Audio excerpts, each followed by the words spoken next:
iniciando mais um programa Diálogo sobre a Vida. Eu, Eduardo Weaver, e o grande amigo Marcos Rezende, dialogamos sobre os ensinamentos de Jiddu Krishnamurti, esse ser que influenciou a pessoas no mundo inteiro e a nós dois, com certeza, também. E o tema escolhido para hoje, um tema instigante, o que é a verdade? Aliás, existe uma frase do Krishnamurti que ele mencionou quando ele dissolveu a Ordem da Estrela diante de milhares de pessoas, e essa frase foi muito marcante, não só para as pessoas que estavam presentes, mas para todos aqueles que acompanharam esses eventos e até hoje estão estudando os ensinamentos de Krishnamurti. Na época, ele falou que a verdade é uma terra sem caminhos, ou sem trilhas, que parece uma frase profunda e difícil de compreendermos, né? Nós temos uma tendência cultural e educacional a achar que verdade está associado a conhecimento.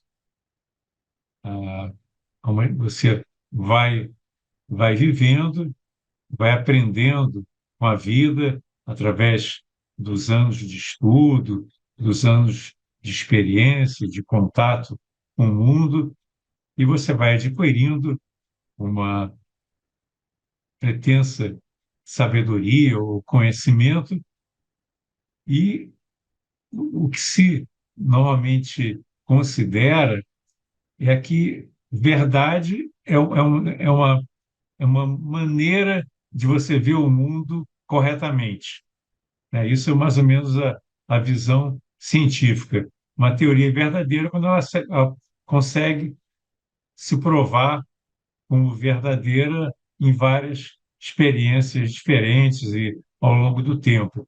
Então, normalmente nós fomos educados para entender que verdade é algo que não é mentiroso, que não é falso, é aquilo que pode ser provado, como, né, essa é a visão da ciência, né? A verdade é aquilo que pode ser provado como verdadeiro através de experimentos, através da experiência também, até mesmo em termos psicológicos.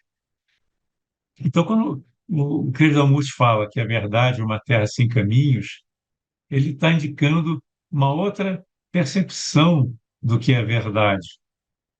Ele coloca a verdade como algo que não pode ser fruto do acúmulo de conhecimento.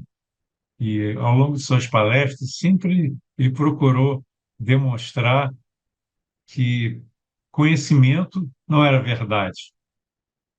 O conhecimento é algo que é fruto do pensamento. Você pensa, elabora teorias, elabora toda uma visão de mundo, né? E aquilo, em certo momento, é considerado como verdadeiro. Só que pessoas diferentes possuem verdades diferentes, porque as pessoas possuem experiências de vida diferentes, nasceram em culturas diferentes, em religiões diferentes, em locais geograficamente, às vezes, distantes, e, portanto, a sua visão de mundo não coincide com a visão de mundo de pessoas de outra procedência. Então, a, a verdade é algo que surge muito nos debates, cada um achando que possui a verdade. Alguns dizem, Deus é verdade. Outros dizem, a verdade está na Bíblia. Outros dizem, a verdade está no Dhammapada, no Bhagavad Gita. Todos procuram associar a verdade com algum ensinamento religioso, alguma percepção. Os ateístas e os cientistas colocam a verdade como sendo algo que pode ser comprovado pela ciência. Então, hoje nós vamos tentar investigar dentro dessa nossa visão mais ampliada dos nossos estudos de Krishnamurti, né? O que vem a ser verdade? Será que nós podemos definir o que é verdade? E eu lembraria uma frase que todos conhecem, né? Que é o lema da Sociedade Teosófica, que diz que não há religião superior à verdade. E aí nós já temos uma dica que, de certa maneira, eu acho que inspirou também o Krishnamurti. Você sabe que o Krishnamurti foi educado na Sociedade Teosófica. Mas eu acho que os teosofistas, às vezes, esquecem desse lema e, muitas vezes, vinculam verdade a ensinamentos. E isso é um equívoco, né? Pelo próprio lema da sociedade que diz que não há religião superior à verdade. Então, os ensinamentos religiosos não podem ser tidos como uma verdade, independente de terem sido proferidos por qualquer instrutor. Ou seja, aquela questão, a palavra não é a coisa. Então, feita essa introdução, eu passo para o Marcos para fazer também as suas considerações iniciais. Edu, você já começou bem, né? Já trouxe as máximas aí do Krishnamurti, que a verdade é uma terra sem caminhos, trouxe o lema da Sociedade Teosófica, não há religião superior à verdade, e eu vou trazer mais uma para embalar a nossa conversa. É aquela de Cristo, né? Conhecereis a verdade e ela vos libertará, né? Tem mais uma forte aí para o nosso. A gente botar mais um ingrediente aí nessa comidinha que a gente vai cozinhar hoje, né? Mas você, logo no início, você falou que a verdade não é conhecimento. Isso aí já dá para a gente explorar um pouquinho, porque você é um engenheiro, né, Edu? E você, como engenheiro, você sabe que se um circuito for montado desse jeito, ele vai transmitir um sinal. Se ele for montado de outro jeito, ele não vai transmitir um sinal, né? Ou se for na engenharia civil, por exemplo, se um determinado material é capaz de resistir ao peso tal, acima do peso tal, ele vai se romper, exemplificando, né?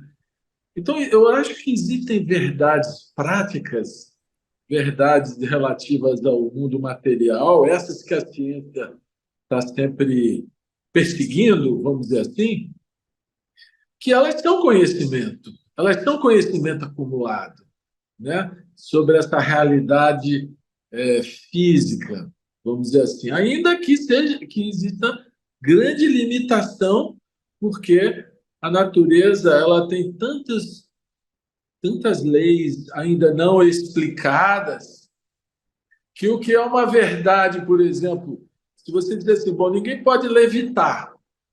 Aí vem um cara, faz lá uma prática lá que o outro vai e levita. Existem históricos disso, né? Eu vou dizer, mas como? E aquela verdade? Né? São leis outras que a gente não conhece, enfim. Então, a questão é bem ampla, bem profunda. Acho que no nível de compreensão da vida, compreensão de si mesmo, compreensão da natureza humana, compreensão do que nós estamos fazendo nesse planeta, realmente ela não é conhecimento. E aí o Krishnamurti tem razão quando ele diz que ela é uma terra sem caminhos. Não adianta você seguir a pegada de ninguém, você tem que olhar e ir descobrindo por si mesmo, né? Agora, eu acho também, Edu, que a gente mistifica muito esse tema. As pessoas falam em verdade absoluta, verdade relativa, e se você cai na relatividade total, então não existe verdade nenhuma, né? Enfim, eu acho que a gente tem que começar do basicão mesmo, das pequenas coisas do dia a dia, das verdades relativas às pequenas situações que a vida vai criando, até as verdades a respeito das realidades que estão acontecendo nos mundos internos, né? Porque a vida, a gente é muito acostumado a achar que a vida é essa dimensão física em relação à qual a gente interage através dos cinco sentidos. A gente acha que esse é o mundo real. Mas internamente estão acontecendo aqui no mundo das emoções, é, desejos, aspirações, medos, travamentos, ansiedade, né? Estão acontecendo coisas, existem verdades acontecendo que não são captáveis pelos cinco sentidos, né? Como existem coisas acontecendo no mundo mental numa velocidade absurda, né? O pensamento vai e volta, como diz lá nas cartas, numa velocidade maior do que o fluido elétrico. Naquela época, lá em 1800 e pedrada, falava do fluido elétrico. O pensamento é capaz de viajar numa velocidade superior ao fluido elétrico, né? Então, assim, então a gente vai ver que existem muitas dimensões aqui e agora e que existem verdades acontecendo a cada momento, coisas acontecendo. E na medida que a gente é capaz de ver as coisas como elas estão, sem as nossas próprias distorções, né? Ou seja, ser capaz de ver com óculos limpo e não com óculos colorido, né? Talvez a gente comece a se aproximar do assunto. O que você acha, Edu? Sem microfone.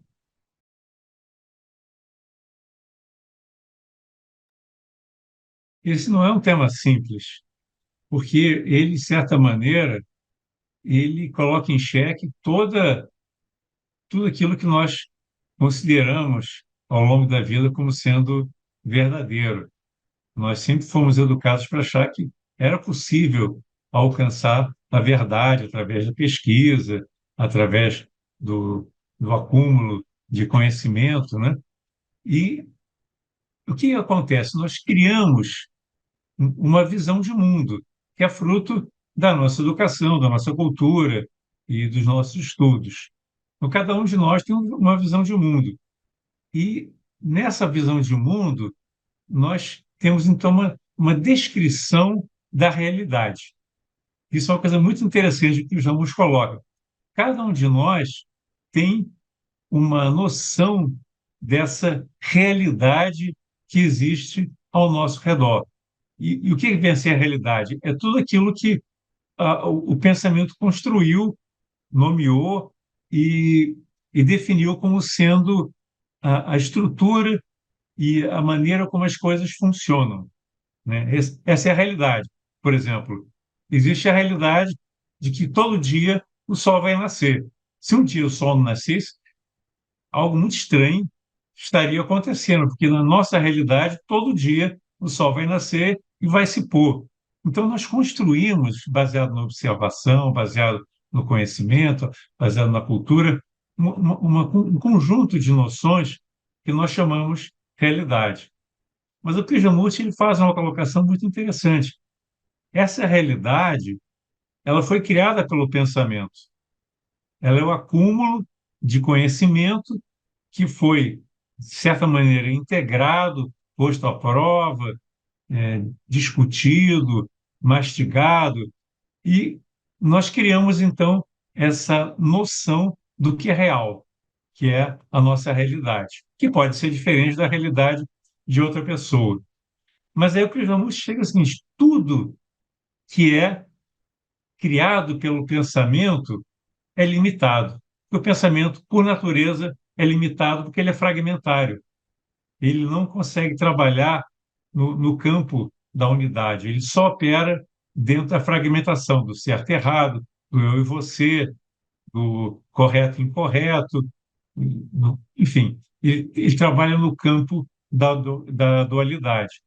Então, como essa realidade é construída pelo pensamento, ela é sempre passível de ser colocada em teste e, eventualmente, ser provada como não verdadeira, porque ela é parcial, ela é limitada, ela é vista através de um centro, que é o nosso eu.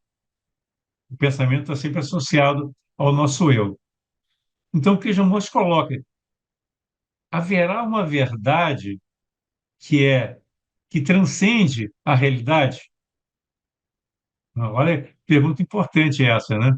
Haverá uma verdade que não depende do pensamento, que não foi criada pelo pensamento, uma verdade que é pura, que não é dependente de eu e você, das condições exteriores e do acúmulo de conhecimento. E se houver essa verdade, ela seria transformadora, né? Então, nós, ele coloca assim: eu não posso afirmar que ela existe ou não existe. Nós temos que investigar. O que você acha, Marcos? Edu, a gente está entrando agora no terreno que ele sempre volta, que é de como funciona a nossa mente, como funciona a nossa consciência. Porque ela é o nosso instrumento de percepção, de compreensão, né? Por exemplo, ele diz assim, que a verdade é uma coisa viva, que ela não é uma coisa fixa. Caramba, que a verdade pode ser uma coisa viva. Aí você vai considerar a nossa observação do mundo, a nossa observação das coisas, a nossa observação de nós mesmos. E aí a gente vai ver que as coisas não são fixas. Os momentos se sucedem em realidades que estão acontecendo a todo momento. Você pode achar que uma coisa física é fixa, ainda assim os átomos dessas coisas fixas estão se movimentando o tempo todo. Então, isso é uma faixa de percepção, essa do mundo físico. Não é assim? E se você for para o mundo interior, então, ele está ele tá em ebulição o tempo todo, ele está acontecendo o tempo todo. E a gente tem o vício, o costume de achar que a verdade pode ser possuída, pode ser pegada, pode ser carregada, né? Porque é como se o nosso equipamento fosse uma máquina de fotografar ou de filmar. Mas você pode dizer que, fazendo uma analogia com o mundo físico, você pode dizer que o filme é a realidade?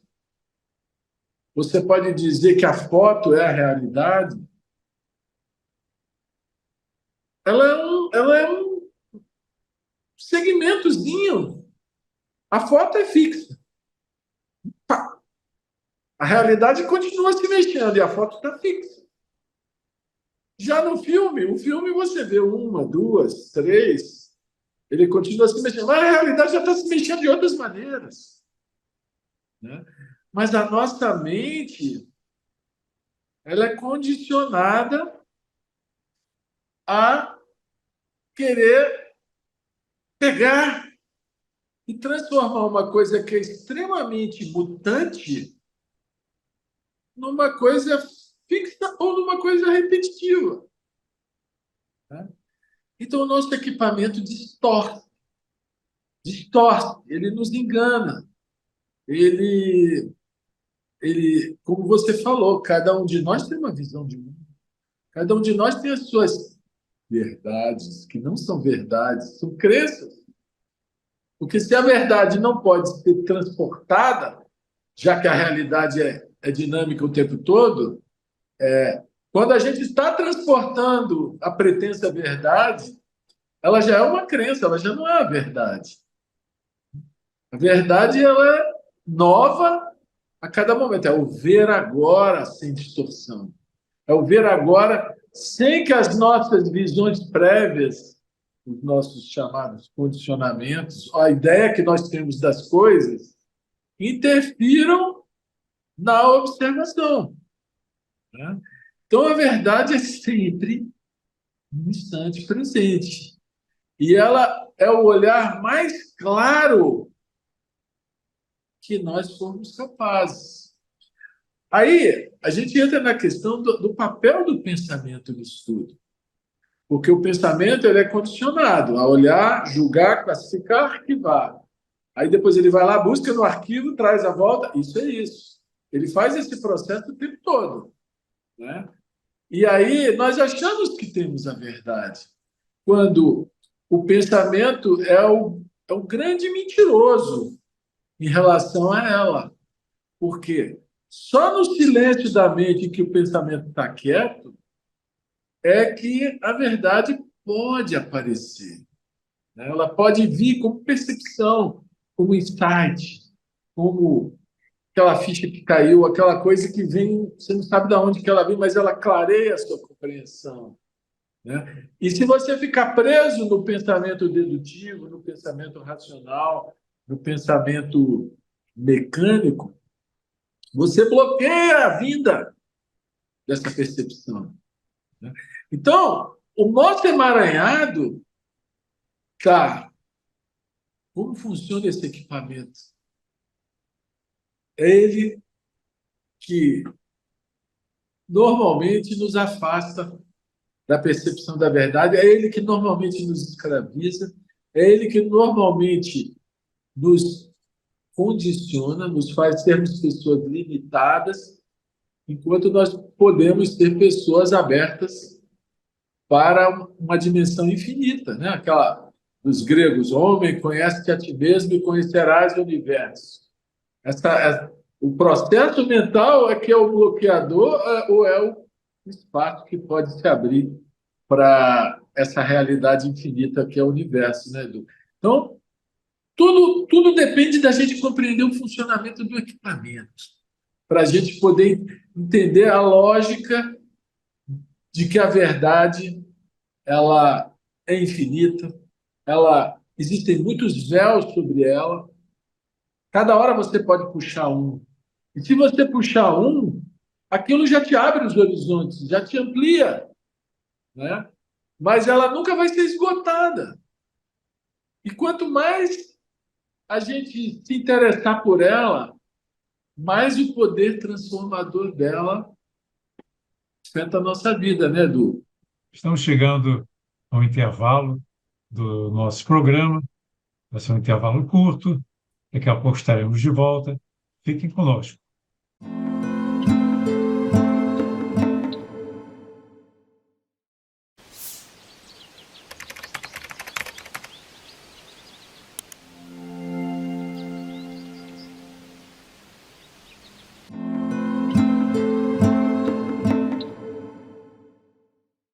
Estamos de volta, retomando nosso diálogo, hoje sobre o tema o que é a verdade.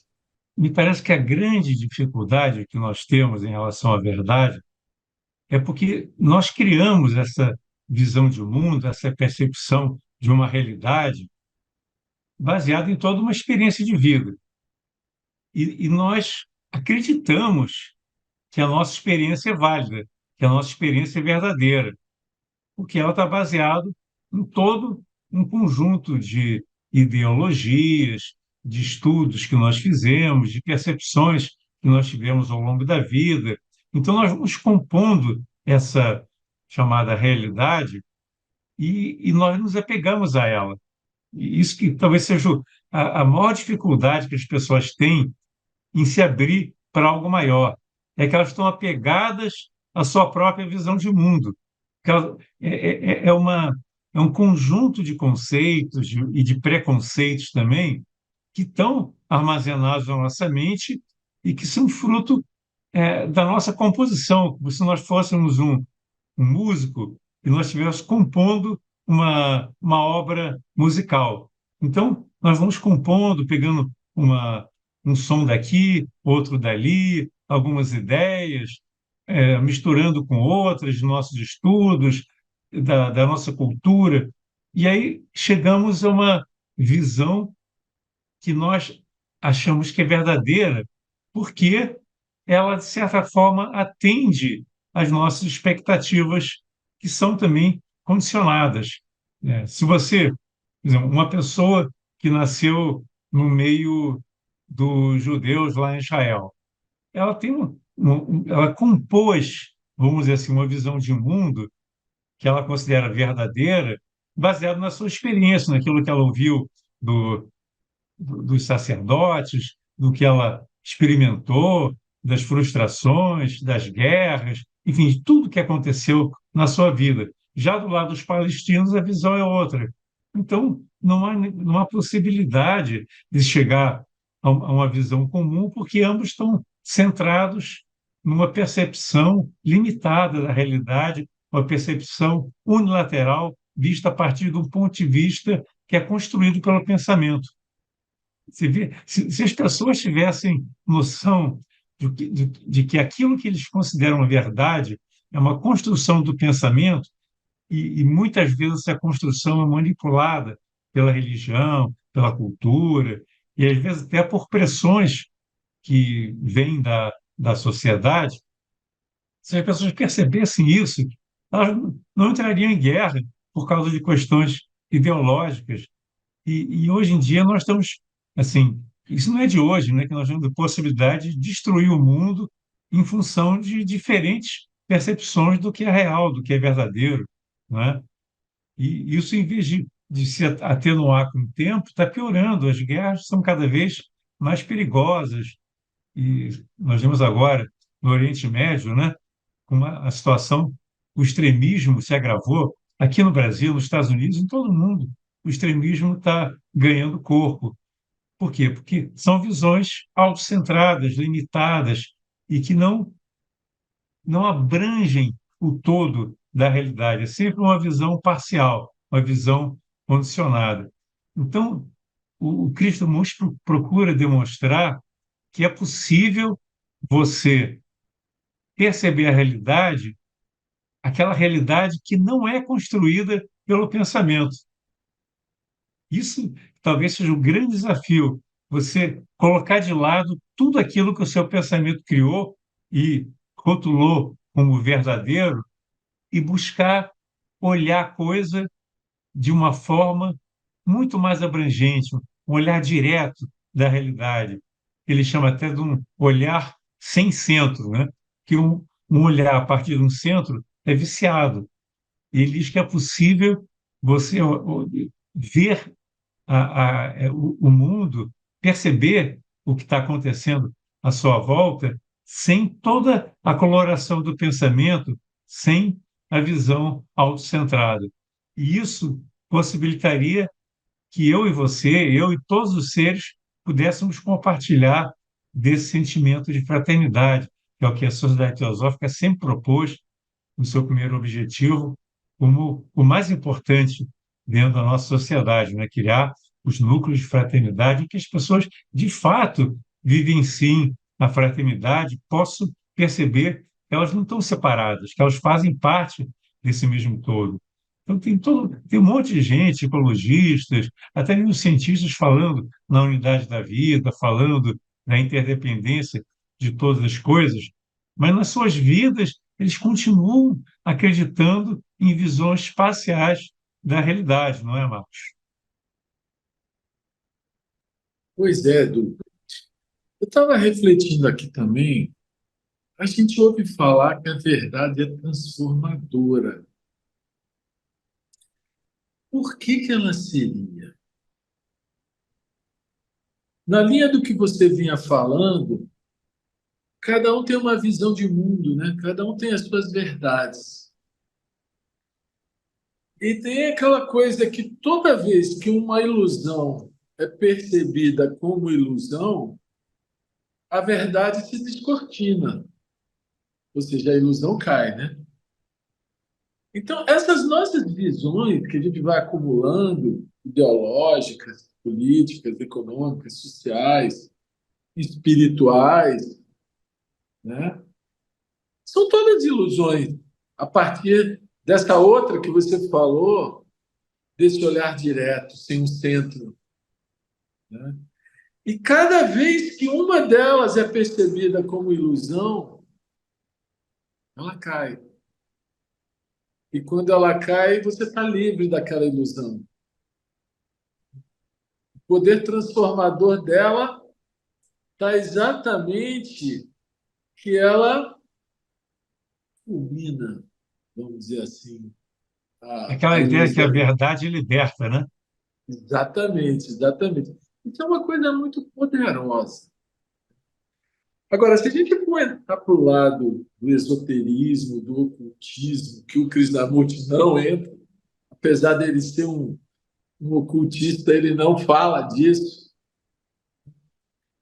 A gente descobre que a verdade é uma forma de poder também, né, Edu? Poder. Até mesmo as verdades práticas da vida, né, verdades materiais, essas que dependem do conhecimento acumulado. Você vê, os seres humanos lutavam antes com paus e pedras. Aí inventaram a flecha, depois a flecha envenenada. Quer dizer, depois daquela invenção e do domínio de certas leis que regem aquela coisa, o poder aumenta. Cara, quando descobriram a pólvora, dizimavam civilizações inteiras, né? Porque o poder é extraordinário, o conhecimento sobre leis da natureza, né? Ali é uma lei da química. A bomba atômica ainda mais, né? Exatamente. A bomba atômica é tão tonteante que aquelas duas lá de Hiroshima e Nagasaki desenvolveram um medo colossal de todos os povos de usar a arma atômica, porque ninguém sabe onde vai parar, né? Então, dizem que conhecimento é poder, mas o conhecimento das leis que operam, sejam elas as leis já conhecidas, sejam as ocultas, né? E aí a gente volta para o tema da ignorância humana existencial. Aí você vê na época da Inquisição, vai lá o Galileu, o Copérnico, que falam que a Terra é redonda e tal. Não, vocês vão para a fogueira se vocês não negarem, né? E eles negaram, né? E aí teve que um Jordano Bruno dizer, não, eu não vou negar, eu vou até a morte para romper aquela estrutura mental de poder, né? Baseada na mentira, na ignorância. Você vê hoje a condição humana mais forte do mundo chama-se dinheiro. Deus do mundo moderno é o dinheiro. O culto ao dinheiro, a busca frenética, a luta desvairada, é porque é o valor máximo de uma ilusão absurda, absoluta. Mas que todos nós somos influenciados por essa ilusão, mais ou menos influenciados, uns muito mais que outros. Então, se isso não for percebido, se a ilusão não for percebida, se a ilusão não for percebida de que o dinheiro é mera energia, energia de poder, tanto para realizar coisas benéficas quanto para fazer o mal, né? Enquanto isso não for percebido e o valor das coisas serem colocados no seu devido lugar, as pessoas ficam correndo atrás de ilusões, ficam escravas dos seus próprios condicionamentos. Daí o Krishnamurti, quando dissolveu lá a Ordem da Estrela, como você bem lembrou no início, ele falou: meu trabalho não é criar novas religiões.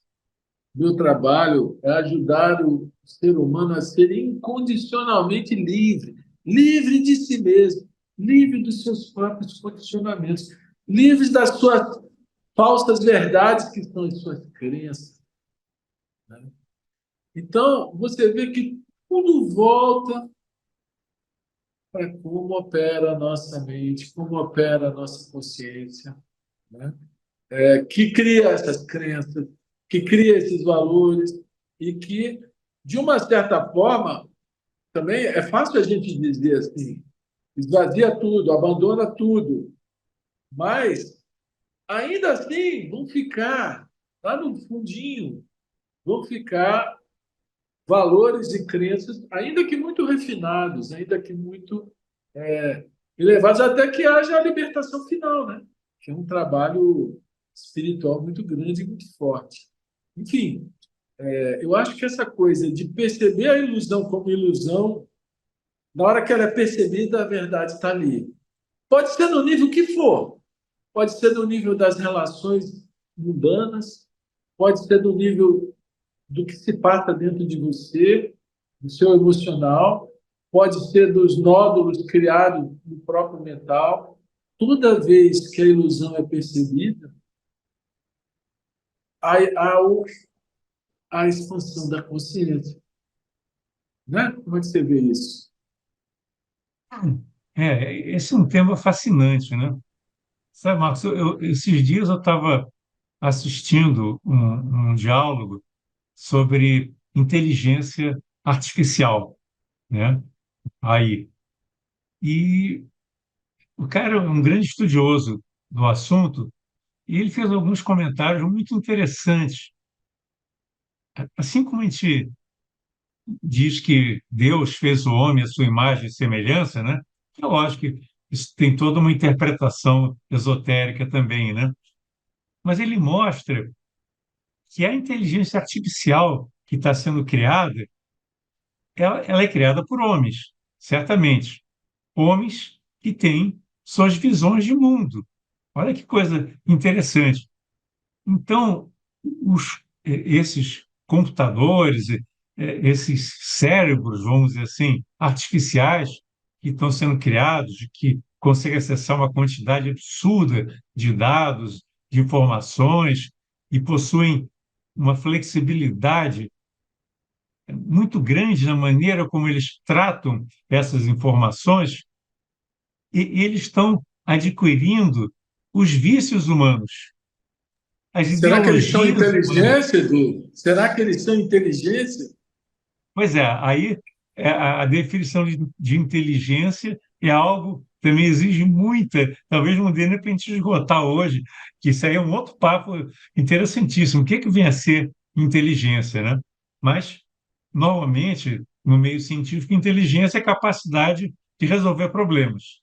Essa é a definição clássica de inteligência, mas não é a visão do Krishnamurti.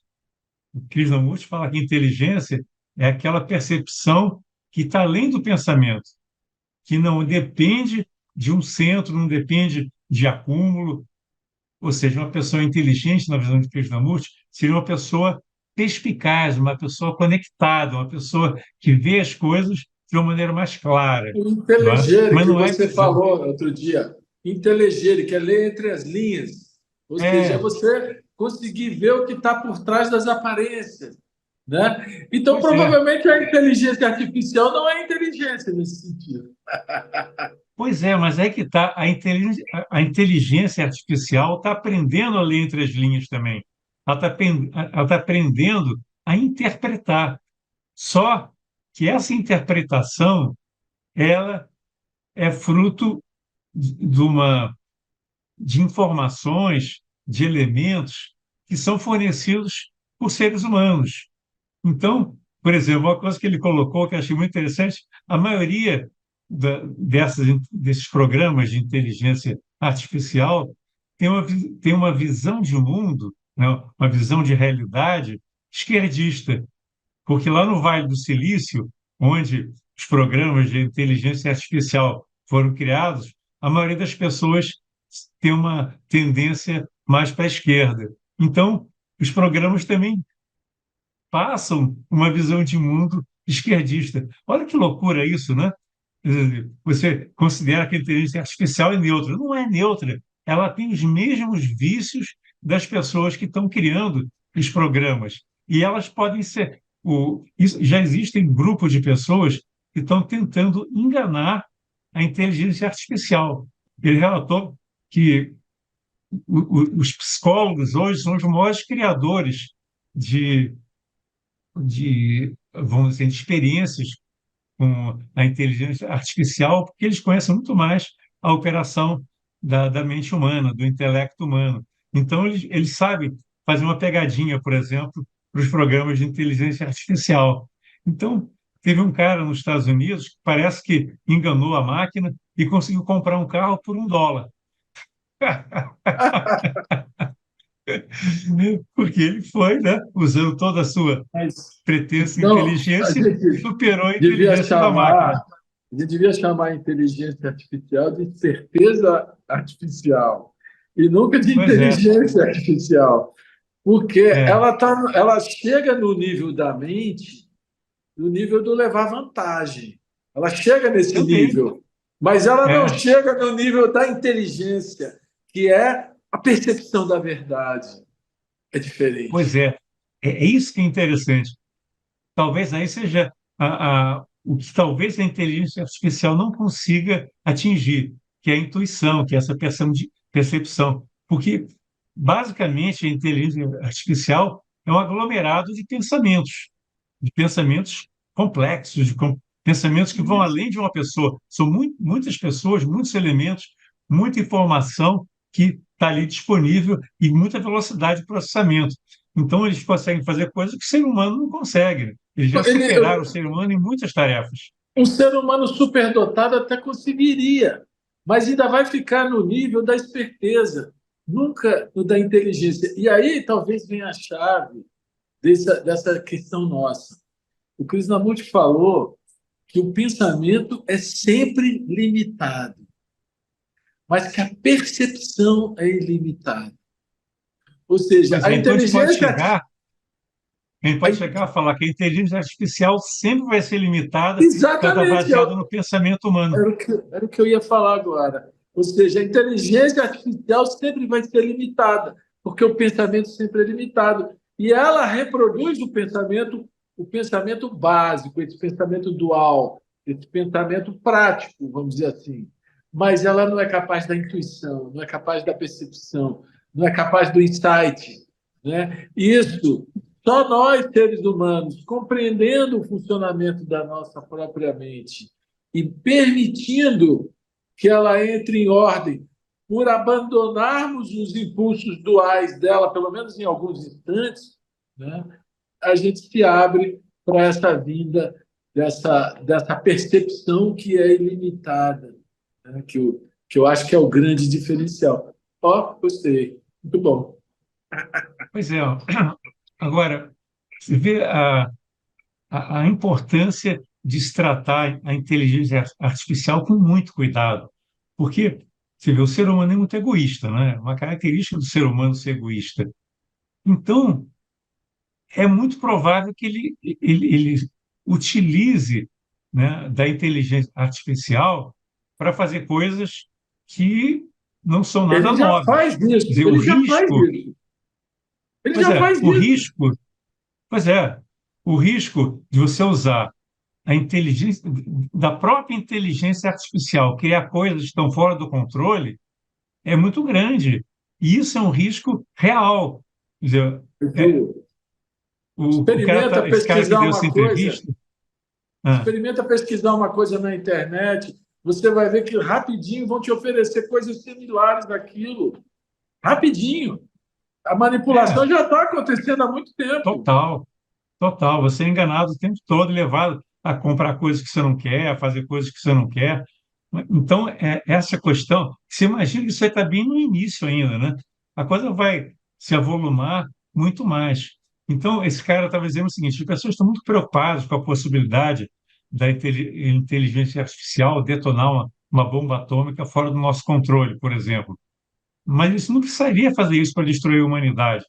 Basta ela querer que ela, se ela tiver, né, controlada por pessoas maldosas, ela pode, por exemplo, comandar em todo mundo a colocação de substância nos alimentos que vai detonar tudo. Isso Então, aí. tem maneiras muito mais rápidas e efetivas do que jogar bomba atômica, e seriam muito mais fáceis para a inteligência artificial. Então, o risco é real. Então, nós temos que, hoje em dia, mais do que nunca, estar muito atentos para as manipulações do pensamento e aprender a, a ouvir aquilo que está além da nossa mente, além do nosso pensamento. Isso me parece que a única salvação para a humanidade é essa abertura. Chegamos ao final do nosso programa. Vocês podem assistir esse e outros programas no canal do YouTube da TV Supre, assim como no canal do YouTube da Sociedade Teosófica no Brasil. Um abraço, até o próximo programa.